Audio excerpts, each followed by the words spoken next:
Hey! I'm going out with my friends, so give me some money. About $4,000 should be good. No way, that's too much money. What? So you married my dad, a doctor, just for the money after all. That's why you're so greedy about money. You're really a nasty woman. Due to an illness, I can't live a normal life without a ventilator and need a wheelchair to go anywhere. Despite my condition, my husband, who was willing to marry me, had a problem child from a previous relationship. His son, now a college student, planned a trip with his friends and asked me for money. However, with the monthly expenses for the ventilator rental and other costs, I couldn't afford to give him that much. That's impossible. Ugh. You're really annoying. Always acting like a mom, and if you're not useful, you might as well leave. Just disappear. After insulting me, he unbelievably unplugged my ventilator and stole the money from the dresser, leaving the house. I was left struggling to breathe. I'm Sally, 42 years old. Now, I'm happily married with a husband and a 15-year-old son, but there's something inseparable from my life. A ventilator. Since childhood, I've been ill. While other kids played outside, I preferred reading and watching movies. Of course, I wanted to play outside, but my body just couldn't keep up. Don't you go out to play? Going outside tires me, so today I'll read the book I got recently. I see, but staying indoors all the time will make you weaker. Try to go out sometimes and play with others. Okay. Back then, my parents didn't suspect any illness, probably just thought I naturally had low stamina. But when school started and I fainted during a physical education class, they realized something was wrong. Initially thought to be heat stroke, hospital tests revealed a rare illness. I can still live normally now, but the doctor told me that gradually I will lose more and more of my physical abilities. I remember that very clearly. Am I sick? It seems so, but it's okay. The doctor will surely cure you, and you'll be able to play with everyone again. So, can you believe that, Sally? As a young child, I understood that my condition might worsen or might not be curable. My parents tried their best to encourage me, but I could sense their deep anxiety. I see. But nobody really knows what the future holds. I didn't take the situation too seriously, being optimistic about the future. However, as I grew older, even a little walk would leave me breathless. And I had to attend online classes at high school. Life became confined to my home and hospital visits, and I couldn't find joy in my life. How was your study today, Sally? It's getting more difficult, isn't it? Leave me alone. Don't just come into my room. I'm sorry. Do you need something? If not, please leave. I knew I was wrong to talk to my parents that way, especially since they always supported me. I was a high school student, and deep down, I understood that. I wondered why I lashed out at my parents like that. They hadn't done anything wrong. Despite understanding this deep down, I couldn't control my emotions and often felt self-loathing for my behavior. Looking around, everyone was putting on makeup, dressing up, and heading out shopping. When I saw people on social media enjoying their high school life, going for a trip during their breaks, it really hurt. Why couldn't I enjoy life the same way? In middle school, I didn't make many friends because I was different, and attending online classes at high school meant no new friends. Conversations were limited to my family. And I began to feel like I was trapped in a birdcage. Why is it just me? Why wasn't I born healthy? I once blurted out to my mom when I couldn't control my emotions. She apologized for not being able to give birth to a healthy child. Of course, my illness wasn't her fault. I regretted saying that to her, realizing that maybe my parents were suffering more than I was, but at the same time, I acutely felt the unfairness of the world. However, when I turned 20, I got a job at a major company through a disability program. I could earn my own money and found hobbies I could do from home. I was growing mentally and began to find joy in life. Then, before I knew it, I was 30. How have you been feeling recently? Are the medications helping to stabilize your condition? Thanks to the new prescription you gave me, I'm able to live much more comfortably. That's great to hear. On a visit to the hospital, where I went weekly, a new doctor arrived. He was older than me, with a very calm demeanor. He sincerely dealt with my illness, and since my only interaction with the opposite sex was at the hospital, it became a sort of sanctuary for me. As we got closer, he suggested that it would be good for my health to go out occasionally when I felt well. So, I boldly asked him out for a meal. I've been wanting to try the Italian restaurant right in front of the hospital. Let's go. Actually, you're my last patient for the morning. How about now? It was my first time having a meal with a man, and I was really nervous, but I had a great time. I had always been cooped up at home, had hobbies, but never experienced romance. I thought no one would want to date someone with my illness and that I'd live alone forever. So, feeling my heart flutter like that was exciting. I experienced a feeling of exhilaration and a quickening heartbeat like never before. While it was exciting, it was equally exhausting. After that day, we started going out for meals. He would compliment my looks and call me pure and wonderful, and I had feelings for him too. It didn't take long for us to become a couple. I want to support you forever. Will you marry me? When he looked into my eyes and said that, I felt it was my only chance at happiness in life. Of course, my illness was a factor. I couldn't go out much, and all my work was done from home. The most I could do was eat somewhere after a hospital visit. Staying overnight somewhere seemed impossible, and marrying me would bring various restrictions. He had been married before, so he knew more about married life than I did. In this situation, he chose me as his partner for remarriage. I couldn't have been happier, feeling it was destiny. I'm looking forward to our life together. Me too. And I'm not sure how he'll react, but I'll talk to my son today. Maybe we can start living together next month? Of course. I'm not in a hurry, and I want us to be a wonderful family. His challenge wasn't just my illness. He had a son from his previous marriage, a middle schooler. I knew adolescents could be sensitive, especially with his dad remarrying. And the fact that his stepmom couldn't go out much due to illness. Honestly, I wasn't confident about fitting in or being accepted by his son. But worrying wouldn't help, so I decided to see how things would go. A week later.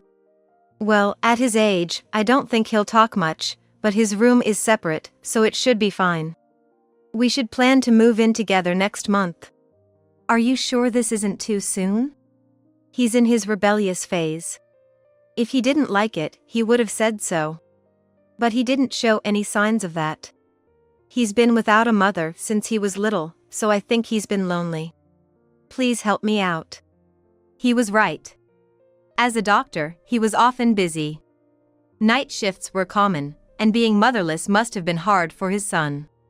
I didn't think I could replace his mother, nor did I intend to be presumptuous, but I wanted to alleviate his loneliness if I could. That's what I was thinking. So began our life together. Looking forward to living with you. Yeah. He wasn't very talkative, whether due to his age or not fully accepting me yet, I couldn't tell. Initially, he wouldn't even make eye contact or communicate, but gradually, he began to look at me and talk. As my husband's work got busier, the boy and I spent more time together. I'm going out to eat with friends, can I have some money? Is $60 enough? No way, that's not enough. After eating, we might go to bowling. I need at least $200. That's too much for just hanging out. Just because you never went out with friends doesn't mean you know everything. It costs a lot to have fun, and it's a mother's duty to provide. Being called a mother left me speechless. Looking back, I think it was almost like a kind of curse. I felt like I could never truly be his mother. But when he needed me, I wanted to be there for him. I believe that's what I was thinking. In retrospect, maybe a middle schooler didn't need $200 for going out. But I had my own earnings and savings, so I gave it to him. And I might stay at a friend's house, so don't tell Dad, okay? Staying over? Don't you have school tomorrow? Sure, but that's none of your business, right? I wondered if it was okay to let him be so free-spirited. My husband was quite strict, only giving a certain amount of money for outings. I knew I shouldn't be doing this, but I didn't want him to dislike me. Maybe he was starting to open up to me, and I feared if I was too strict, he might completely shut me out. So, I had these anxieties. All right, just be careful then.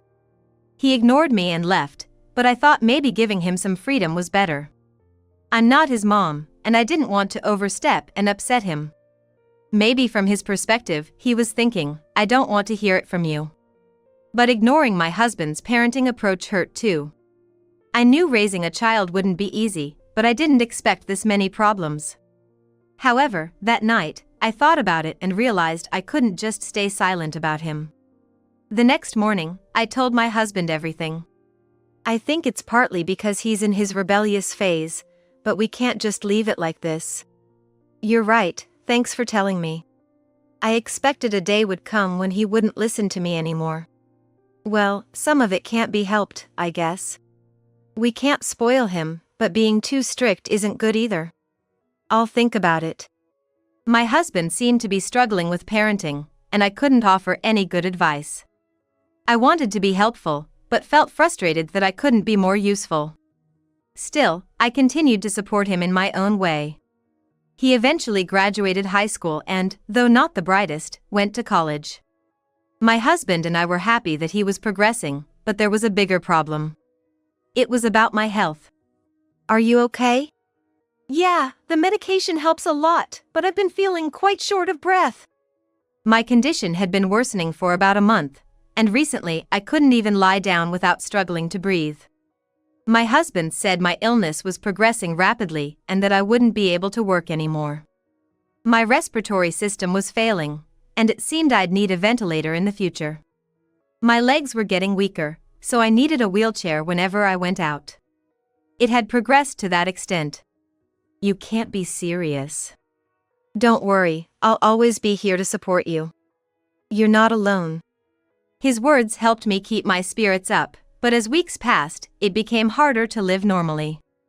I had managed to build a good family life.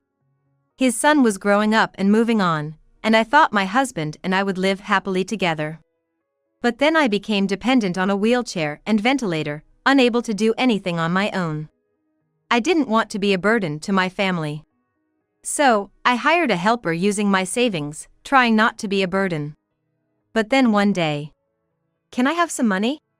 For hanging out with friends? I'm going on a trip. I need about $4,000. That's a lot of money. So, you want me to be the odd one out, huh?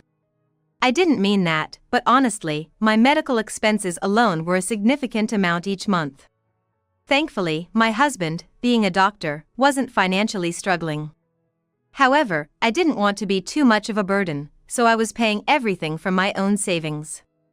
It wasn't easy when he demanded $4,000 right away for a trip with friends. I understand what you're saying, but that's a lot of money.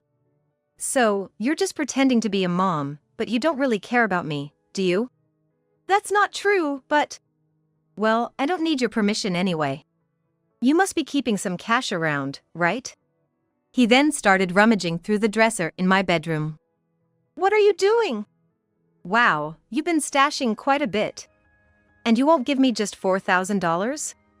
Pretending to be a mom, but you're useless. He took the cash I had saved and stuffed it into his pocket. Why did he do such a thing? There's a clear distinction between right and wrong actions. I thought he would understand that much. Yet, I was truly shocked and disappointed. I never expected him to go this far. Why are you doing this? There's a line between right and wrong, you know. What's the use of all this money to you? I can put it to better use. Stop it, it's not too late to put the money back. You're annoying. I only stuck around because you were good with money, but you're just a nuisance. Just disappear. I was shocked and disappointed. I never thought he would go this far. Suddenly, he unplugged my ventilator. What is he doing? Why don't you get help from your dearly beloved husband whom you married? Oh, but maybe you married him not because you loved him, but for his money. He left me there, and I started to panic. I can breathe without the ventilator. But it felt like I had sprinted a marathon. My husband was still sleeping after his night shift, and I couldn't make it to his room. I collapsed, struggling to breathe, desperately trying to keep conscious. About 30 minutes later, my husband luckily found me on his way back from the bathroom. Are you okay? What happened? Well, I was relieved to be saved, but more than that, I was terrified to have discovered the true nature of my husband's son. The thought of living with such a person was unbearable. I told my husband everything that happened, the threat to my life, and how his son smirked as he took my money and left. My husband was visibly angry, trembling slightly with clenched fists. I knew he was furious, but I felt grateful that he was on my side. I'm so sorry for what my foolish son did. It's not your fault, but I can't live with him anymore. Of course, I agree. But just kicking him out won't make him understand anything. I have a plan. A plan? While I was glad my husband was on my side, it seemed he wasn't planning to just kick him out. I wanted to cut ties immediately, wondering what my husband was thinking. But after hearing his plan, I strangely agreed. Kicking him out would just end our familial relationship without addressing the root of the problem. A week later, he returned from his trip. I'm back. What's that smell? Welcome back. I just got back from a business trip myself. Do you notice a rotten smell? What? A business trip? Weren't you at home? No, I expected Sally to contact me if anything happened. But nothing did. Why are you so panicked? At that moment, he turned pale and rushed to my bedroom. He probably never imagined this scenario. After my son left the house, my husband was indeed sleeping, but he was still at home. My son probably thought that if my ventilator's power was unplugged, my husband would immediately take care of it. He must have had some idea of what my husband would say upon his return. He really didn't think things through. But the situation my son found himself in upon returning was different from what he had imagined. My husband didn't know about the unplugged ventilator. The house smelled of decay. I imagine various speculations must have run through my son's head, but there was one likely possibility. Desperately trying to deny this possibility in his mind, he rushed to my bedroom. What? What are you doing here? I thought you might have gone to the police station. What's going on? And this smell? Maybe I left some meat thawing in the kitchen and forgot about it. It's summer, so it might have rotted. But you had the nerve to come back after unplugging my ventilator. If you had any conscience, you'd go to the police. But I guess you don't. When I stated this clearly, he fell silent. I had died after he unplugged my ventilator and that he had left me here, lifeless. He must have thought that. But this was a strategy my husband and I had devised, and he fell right into our trap. He must have been in a panic, thinking he had taken a life with his own hands. That's why he rushed to my bedroom, pale-faced and sweating, in a state of alarm. But it didn't happen because my husband was there to help. If my husband hadn't noticed, my life would have been in real danger. Do you realize what you've done? If things had gone as you thought, I would have been dead. Wait, did you trick me? I was really scared. Don't do this kind of thing. Don't joke. What you did is unforgivable. It's the worst thing a person can do. I just wanted to make her suffer a bit, but I didn't. It's your casual attitude that's the problem. She never troubled you, and yet You're no human, you scoundrel. My husband grabbed his shirt and yelled, and his son just looked down in silence. He probably had never been scolded like this before. He was surprised and maybe even scared. But he should have known what reaction to expect after such an act. I think you know this, but I'm cutting ties with you. You're on your own now. I'm not paying for your college anymore, and I don't care about your living expenses. Wait, don't say that. You're misunderstanding. I didn't do it on purpose. What are you talking about? It was just an accident. My foot got caught. There's no proof that I did it intentionally. I didn't expect him to make such a desperate excuse at the last minute. After being scolded so harshly by my husband, I thought he might have reflected on his actions. But as soon as he realized he was being disowned, now without financial support for college or living expenses, he might be thinking he can't live this way. He resorted to making excuses. He's truly done as a person. Not a hint of apology or remorse towards me. My husband yelled at him for a reason, but he seemed to not understand at all. However, my husband looked utterly disgusted with his response. Can I believe you're still not apologizing? Saying there's no proof? Your actions were all recorded on camera. Recorded? What do you mean? We installed monitoring cameras for any emergencies. I've seen all the footage, and it's all recorded, including your horrible words to her. He didn't know about the camera in my bedroom because he never cared to check. But that's not the issue. The problem is that he continued to lie to my husband until the very end. Why couldn't he just apologize honestly? Even if there had been no camera, admitting his actions and apologizing might have led to forgiveness from my husband. But instead, he chose to escape his guilt. With no more excuses and nowhere to run, he suddenly began to apologize. I didn't want to see such a performance, but I remained silent. I'm really sorry. I'll apologize as many times as needed and reflect on my actions. Please forgive me. Choose now. Leave immediately or get reported to the police. With the camera footage, you know how serious this could be, right? Wait, are you really going to turn your own son over to the police? What you did doesn't deserve to be called son. A person who treats others like tools has no rights. You're no longer my son. When my husband spoke those words, he collapsed to his knees and began to cry. After always exploiting me and smirking whenever he received money, he had lost all his smugness. He might be regretting and reflecting on his actions now. Or maybe he's just regretting, not truly reflecting. But seeing him so miserable doesn't change my mind. I won't forgive him. Indeed, my illness might have been a burden. But there's a line between what's acceptable and what's not. A person who can't make such a distinction doesn't need a conscience. You're not to come near this house again, and don't contact us ever. If you can abide by these two conditions, we won't do anything more. So, you're telling me to drop out of college? I have no place to live and no money. That's not my concern. It's your choice. Just know, I won't provide any financial support going forward. And you must return the money you took without permission. I can't pay back what I've already spent. I don't have a job or a way to live. Can't pay because you don't have a job? That kind of excuse won't fly. Keep making ridiculous statements, and I'll consider involving the police. My husband said this, and the son had nothing to reply. It felt like I was leveraging a weakness, but I had to say this to get a sincere response from him. That very day, we packed his bags and kicked him out of the house.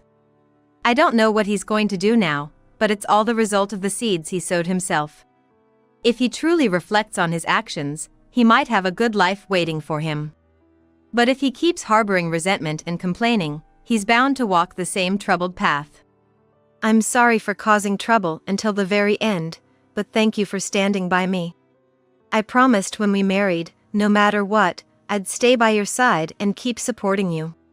Thank you, really. His words warmed my heart a bit. It's not like I did anything, but it ended up severing the parent-child bond. I felt a bit sorry for him, but I'm glad my husband stood his ground. I can't live without my husband's help. So, I'll do anything I can for him in return. Life is never something you can do alone, you always need someone's help at some point. It makes me wonder if there's someone around to lend a hand when needed. If nobody is willing to help, that says a lot about a person's worth. I plan to continue living happily, supporting each other with my husband.